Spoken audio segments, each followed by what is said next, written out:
your nation, your province, your southern Alberta. From the heart of Lethbridge, it's Bridge City News Weekend Edition with Jeanette Roche. Hello, thanks for joining us for a look back at Alberta this week. An Alberta avalanche has claimed another life. RCMP in Canmore say a 19-year-old from Kelowna, BC and a friend were buried following an avalanche on Tower Peak in Kananaskis last Sunday night. They say the two men were skiing in the backcountry when the avalanche struck around 8 p.m. The one man was able to dig himself out, but the 19-year-old could not. His body was recovered Monday morning around 9:45 a.m. with the help of Canmore RCMP and Kananaskis Mountain Rescue. Officials say it's always important to check the Avalanche Canada website for weather and terrain conditions before heading out into the backcountry. Canada's Prime Minister paid a visit to the Wild Rose province this week. He met with Alberta Premier Danielle Smith in Calgary Wednesday morning. Smith says she and Justin Trudeau discussed several issues, including emissions reductions projects. I'd also like to thank the Prime Minister for getting the Trans Mountain Pipeline nearly to the finish line. It's going to be a major boost not only for Alberta but also for the entire country. And we've worked very collaboratively with First Nations on an Alberta Indigenous Opportunities Corporation. We hope that we can lend our expertise and support to hopefully something similar at the federal level. In addition, I hope we can find a solution on pathways. I think pathways could be another major collaboration for us. It would be one of the biggest carbon sequestration projects in the country has ever seen, if we can make sure that we get the investment tax credits on that. Smith also pointed out that 7 premiers have now voiced their opposition to the carbon tax, which is set to go up by 23% on April 1st. Albertans' utility bills have gone through the roof, and the UCP says it's taking steps to help make them more affordable. Affordability and Utilities Minister Nathan Neudorf says 2 temporary policy changes are being implemented to help bring down those electric bills. He says the first will limit the offer price of natural gas generating units owned by large generators if net revenues cross a certain threshold. The second will require natural gas generating assets to be made available as directed by the Alberta Electric System Operator in certain circumstances such as extreme weather and other times of peak demand. Neudorf says these 2 changes will allow generators to earn revenue while ensuring Albertans have access to affordable and reliable power. The Alberta government is passing new legislation to lock down on repeat offenders. The proposed bill would create an ankle bracelet to hold high-risk criminals accountable when they're out on bail or serving a community sentence.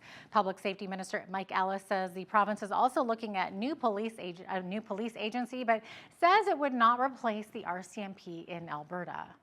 These amendments will ensure that these police-like functions will be aligned with the legislation governing policing and are carried out by an independent agency that falls squarely under that legislation.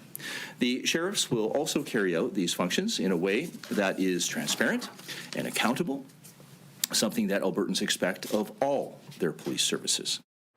The Alberta Union of Provincial Employees was taken aback by the announcement by Minister Ellis that Alberta is looking to create a new police agency. AUPE Vice President Bobby Jo Borody says they were disappointed that there was no consultation with their union before the announcement was made. Unfortunately, what we're seeing is a track record of this government making announcements, 1 with no consultation and 2 with very little details. And so the reason why we're disappointed is because now, once again, our sheriffs, our members are working in a climate of anxiety and uncertainty, and it's just added stress about what's going to happen, what does this mean? And so when there's no consultation, it just leaves everyone guessing. Borody adds that a big concern is how a new police agency would impact the duties of sheriffs across the province. The former mayor of Calgary is the latest to enter the Alberta NDP leadership race. Naheed Nenshi is calling himself an underdog and refers to the governing UCP as immoral and dangerous. Nenshi says, quote, "We can't afford any more of Premier Danielle Smith and her government." He says torpedoing health services for vulnerable trans youth, undermining vaccination efforts, and overseeing a faltering healthcare system are of immense concern to him. Too many of us don't have a family doctor. We don't know if the ER or the ambulance will be there when we need it. Our kids' classes are getting bigger and bigger. Our summers are filled with forest fire smoke, and all of us feel the impacts of floods and of droughts.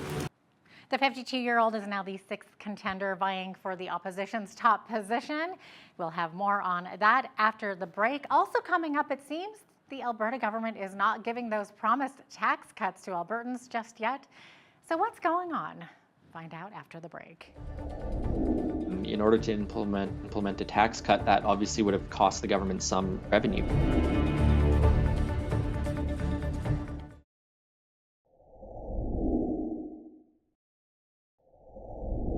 Welcome back. The Alberta government had once promised a tax cut for those who are making under $60,000 per year, but now that promise seems to be scrapped with the latest budget.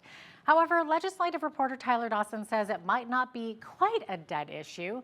Dawson also has the latest about those contending for the Alberta NDP leadership role, particularly Calgary's former mayor, who just announced his intention to run this week. Here is Tyler Dawson, the Alberta correspondent for the National Post, and BCN's Hal Roberts. Now, Tyler, the list so far is Sarah Hoffman, Raki Pancholi, Kathleen Ganley, Jody Calahoo-Stonehouse, Gil McGowan, and former Calgary Mayor Naheed Nenshi. Now, it appears as though Nenshi is receiving the most media attention, but he says his color is actually purple, not orange. How's that going to work for the NDP?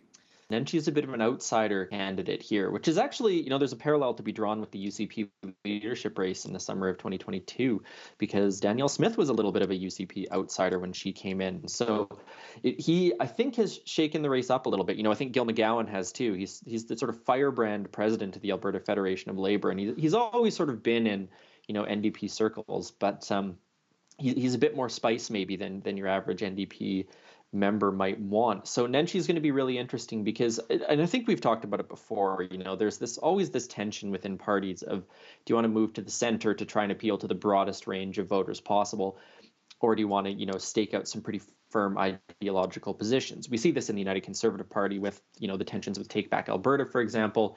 The NDP is not, insulated from this trend. And Nenshi, I think, probably symbolizes in some ways this draw to the middle. As you say, his color, he says, is purple. He's neither orange nor blue. And so if he becomes leader, that really, the question sort of comes up of where is he going to take the New Democrats ideologically? But the big thing I think that's interesting about Nenshi is, as you sort of alluded to, the coverage. And part of the reason for that is that people know him, people know his name. I think probably if you were to ask Albertans who Gil McGowan is, for example, compared to Naheed Nenshi, there'd be a pretty big difference in terms of knowledge on that point. So that, I think, in some ways is the biggest thing that Nenshi brings to this race, is just broad-based name recognition. I think he won 3 or 4 elections as mayor of Calgary. He outlasted 3 or 4 premiers, 2 prime ministers.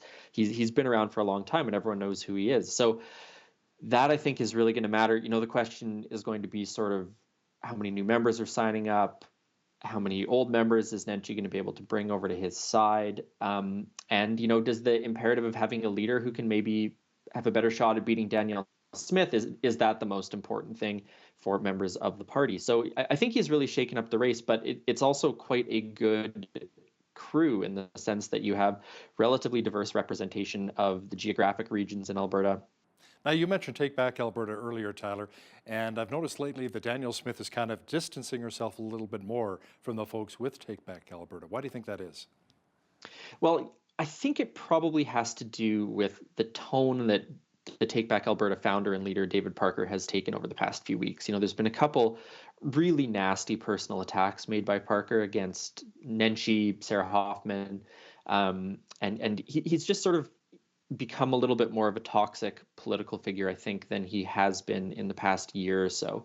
And Danielle Smith, to her credit, I think at the start, when she first became premier, she said, look, I'm a premier for all Albertans. I'm not just a premier for the Take Back Alberta people or my supporters within caucus or my supporters within the party or even the people who voted for me. So I think it sort of got to the point where she had to say, this person does not speak for me, does not influence me, because there was, sort of escalating attention on Take Back Alberta's activities. So, that doesn't mean they've totally faded away. Now, the province also distanced itself from a tax cut for those with incomes under $60,000 a year, and that was scrapped when the latest budget came out. Why do you think they broke this promise? Well, the issue is fundamentally just one of money. In order to implement a tax cut, that obviously would have cost the government some revenue, and so they were looking at the pretty tight budget this year and thought, oh well, geez, if we implement this tax cut, how many tens of millions of dollars are we going to lose out on? They are insisting that it's still coming, however, that the budget didn't allow for it this year, but maybe next year, maybe the year after, perhaps they can phase it in, a 0.5% or a 1% tax cut at a time instead of the 2% that they'd promised. So they haven't fully broken the promise yet. And I think there's going to be quite a bit of attention paid to that. Promising a tax cut that's a big promise. And if a party ends up breaking that, nobody's going to be very happy with them. So I think they're sort of trying to buy themselves a little bit of time to figure out some of the budgetary stuff before they go about doing that. Still to come, multiple myeloma is on the rise, but what are the symptoms of this type of cancer? We tell you after the break.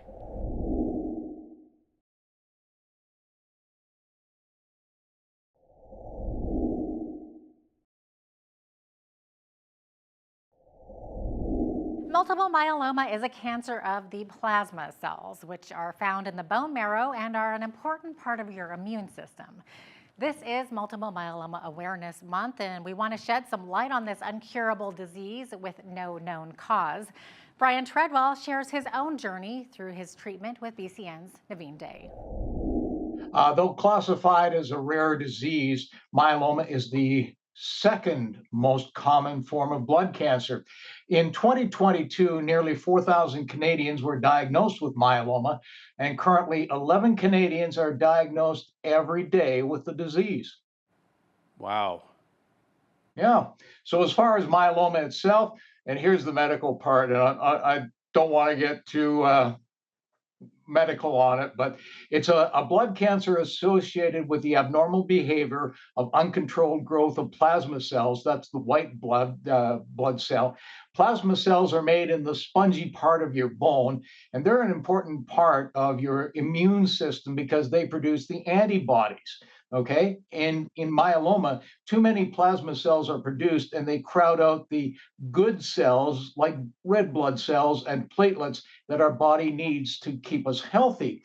And when you have numerous areas in your body affected by these growth, the disease is called multiple myeloma. Oh, okay, that makes sense. And so what are the symptoms of myeloma then? Okay, some of the common primary symptoms are bone pain, anemia, extreme fatigue, reoccurring infections, and kidney problems. However, anything unexplained should be referred to your doctor so he or she can refer you on to a hematologist. And those people are the ones that make the specific diagnosis. And is there a known cure? No, currently it's incurable. However, great strides are being made in increasing both the quality and quantity of survivability of diagnosed patients.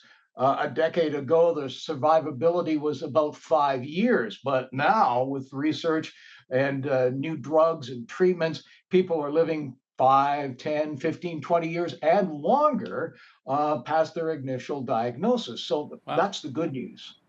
That is some good news. And what kinds of treatments are available, and which kinds of treatments seem to be having the most success? Okay, because myeloma is, well, I'd call it a designer disease. It designs itself around you. Your medical team will decide what's the best treatment for you. It's all depending on your age and your other health factors.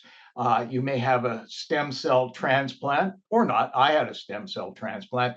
And since I had a stem cell transplant, even the protocol has changed for treatment then. So treatment is always changing for the better because they find all sorts of new things, new ways of treating it. So it's an ongoing process. So I can't tell you exactly what it's going to be. Now, do we know anything about what causes myeloma? That's a good question. Everybody asks what causes it.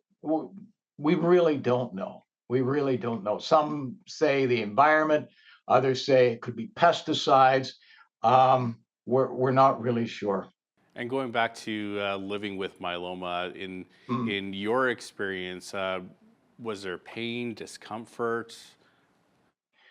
Well, for me, yours truly, I have anemia, which gives low hemoglobin. So always being tired, and that's no fun. Of late, I've been dealing with having to going for blood transfusions, and so it's an interesting dance. I had a stem cell transplant in 2021, and there's a whole battery of tests that lead up to going through that. And your doctor has to decide whether you're a good candidate for having a stem cell transplant. It's based on age and your health factors again.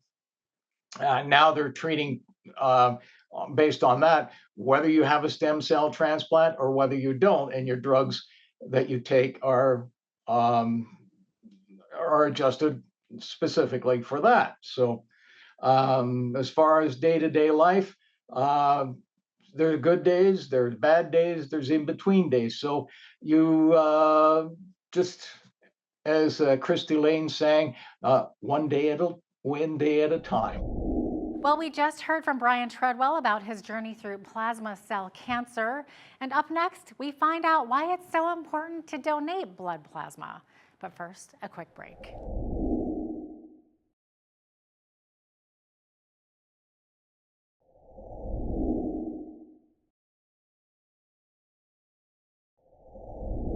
If you're ever in a serious accident, it's nice to know there are people out there who have donated their blood to help save your life. But did you ever think about donating blood plasma? According to Canadian Blood Services, blood plasma can be used to help fight off infection, restore your body, and even be made into medicine.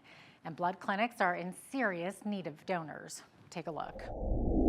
Maybe explain what blood plasma is exactly. How does it differ from regular blood that someone might want to donate?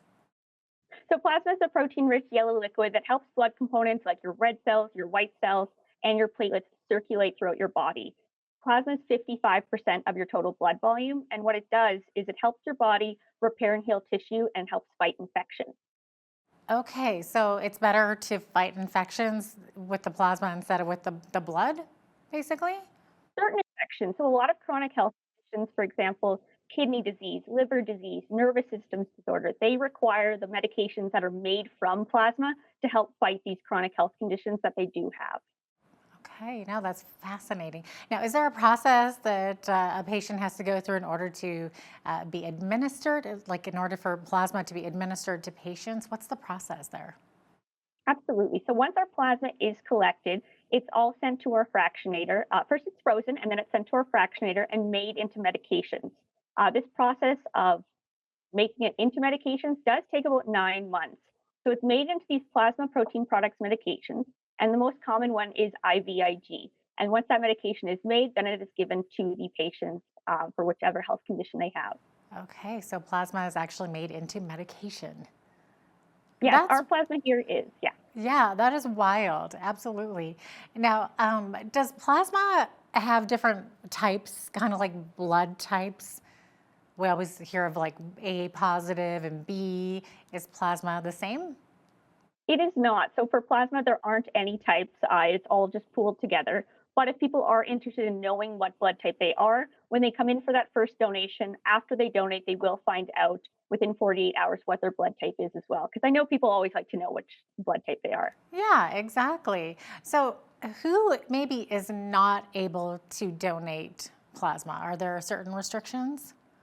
There are certain health conditions that might defer you from donating plasma or whole blood, but there usually are, just because you're not able to donate whole blood, you still might be able to donate plasma. For example, if you've had malaria, you cannot donate whole blood, but you can donate plasma. So we always encourage, if you have certain health conditions, to check out our website at blood.ca or call our 188 to donate to check if their health condition is able to donate, as well as their medications. There might be certain restrictions. For example, if you're on a certain medication, you might be deferred for a short period of time, but not forever. Or if you're pregnant, you'll be deferred until after 6 months after you've had the baby. Certain restrictions like that are in plasma as well. Okay. So, Brenna, let's talk about how a person can go about donating plasma. I'm assuming it's the same process as giving blood. Maybe walk us through that a little bit. For sure. So first you'd book an appointment either on blood.ca, calling 188 to donate, or coming in, booking an appointment in person. You want to make sure that you have a piece of government issue photo ID with you, and then you're also really well hydrated, not just the day of, but it's also the day before. Then you would come in and you'll do a screening questionnaire. If you've donated whole blood, it is very similar to that. After you do this questionnaire, you'll be brought into the screening room with our plasma associate. They'll go through the questionnaire with you. They'll ask if you're on any medications. They'll go over any health conditions you have. Then you're brought over to the donor bed. It's still just the one needle in your arm, and then your blood comes out as normal, and it actually spins in a centrifuge beside the donor, and that centrifuge spins the plasma out of your blood. We keep the plasma, and then your red blood cells and your platelets are all given back to you through that same needle. So we do that back and forth process, kind of like dialysis, until we get a full plasma donation. And how much you're able to donate is based on your height and weight. So, a very tall, for example, football player might be able to donate more than, a small 5 foot tall female. And then after you donate, it takes about 35 to 40 minutes on the donor bed. We'll have you sit for 5 minutes afterwards just to make sure you're feeling okay. And then you'll get some great snacks and we'll send you on your way. Right. So it sounds like a little bit more of a tricky process than just donating blood. So I would assume that it takes longer as well. Exactly. Yes. We do say set aside about an hour to be in the donation center, which we realize is, more time than it would be for whole blood. You're on that donor bed about 35 to 40 minutes. Up next, a former Lethbridge police officer celebrates a centenarian milestone. Keep it right here. Glenn's memory is spectacular. He can remember everything. He still has his sense of humor. He remembers all the stuff that he used to play on us when I was growing up. Many little tricks.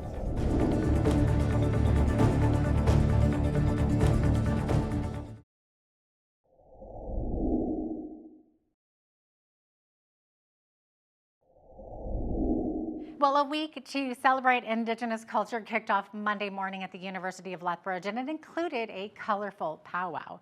BCN's Naveen Day has that story. Indigenous Awareness Week kicked off at the University of Lethbridge's Science Commons on Monday morning. After prayers, a song, and speeches from dignitaries, they held a mini powwow and dance demonstration. Vice Provost for Indigenous Relations at the university, Dr. Leroy Littlebear, says this is the first year the week is being celebrated campus-wide. This Indigenous Awareness Week 2024 also plays the role of setting contexts. Since becoming president and vice chancellor at the university, this is Dr. Digvir Jayas's first Indigenous Awareness Week. He says the purpose of the week is to incorporate Indigenous methods and wisdom into their modern teachings.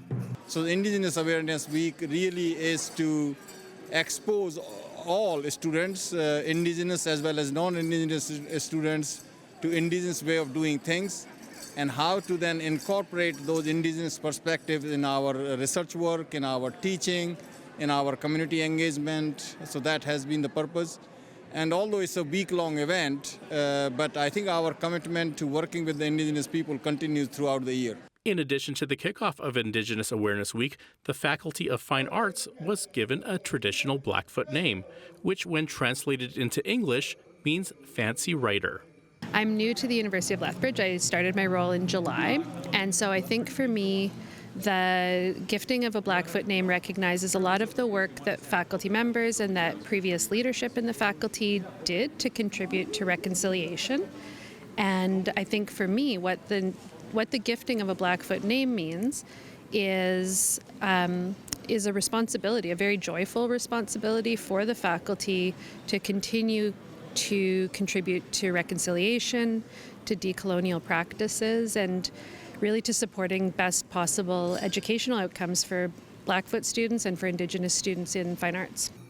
For Bridge City News, I'm Naveen Day.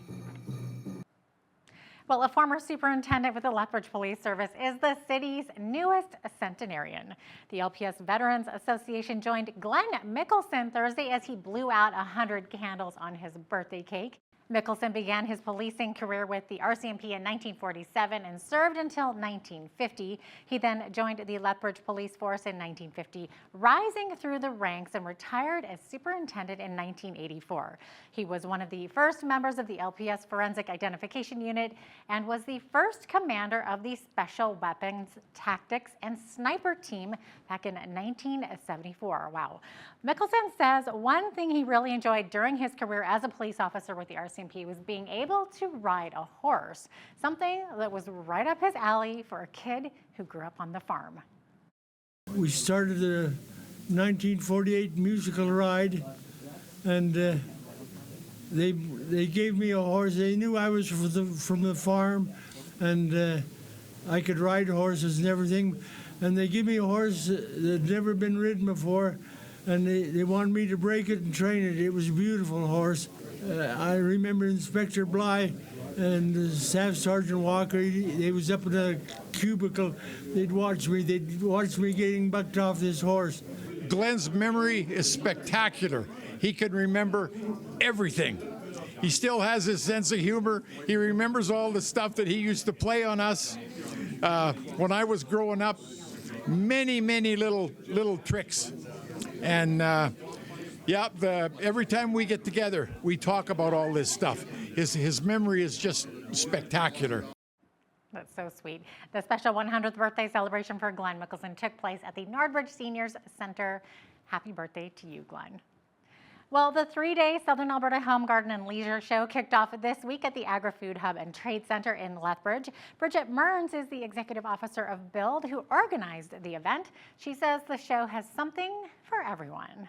I think you're going to see everything in this show, home, garden, and leisure, all of it. So you're going to see campgrounds, you're going to see kayaks, you'll see the renovators are here, contractors are here, suppliers are here, landscapers are here. So really, if you're at all considering looking at your home and improvements, this is the place to be. More than 300 vendors are on site, and if you wish to attend, today's the last day. Well, it seems the average person spends more than they earn, and that trend seems to be increasing along with our debt, unfortunately. But what is the best way to get out of debt? Well, we speak with an expert next.